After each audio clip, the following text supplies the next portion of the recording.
शैतान के बारे में बाइबल क्या कहता है? शैतान का उत्पत्ति। शैतान मूल रूप से एक स्वर्गदूत था जिसे लुसिफर कहा जाता था। वह अत्यंत सुंदर और बुद्धिमान था, लेकिन घमंड और ईश्वर के प्रति विद्रोह की भावना से ग्रस्त हो गया। उसने स्वर्ग में परमेश्वर के विरुद्ध बगावत की, जिसके परिणामस्वरूप उसे और उसके अनुयायी स्वर्गदूतों को स्वर्ग से निकाल दिया गया।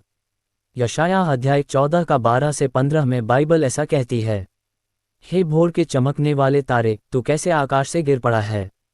तू जो जाति जाति को हरा देता था, तू अब कैसे काटकर भूमि पर गिराया गया है?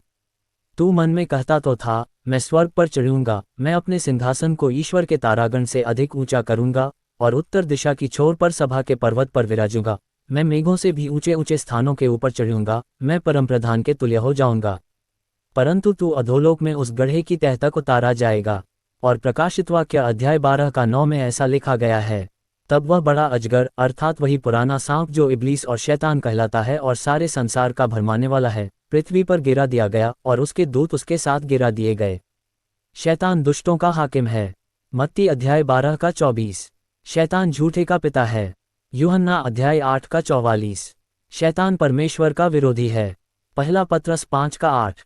वह मानव जाति को परमेश्वर से दूर करने के लिए प्रलोभन और धोखे का उपयोग करता है। वह बीमारी, दुख और मृत्यु का भी कारण माना जाता है। अय्यूब अध्याय 1 और 2, पहला कुरिन्थियों अध्याय 15 का 21।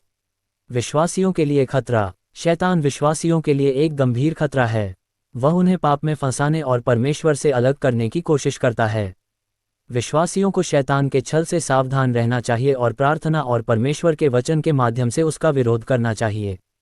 इफिसियों अध्याय 6 का 10 से 18, पहला पत्रस अध्याय 5 का 8 और 9। शैतान को अंत कैसे होगा? परमेश्वर द्वारा आग की झील में डाल दिया जाएगा, जहां उसे अनंत काल तक पीड़ा भोगनी होगी। प्रकाशितवाक्य अध्याय 20 का 10 और 14। यदि हम विश्वास में मजबूत रहें और परमेश्वर के वचन का पालन करें, तो हम शैतान के हर प्रलोभन पर विजय प्राप्त कर सकते हैं।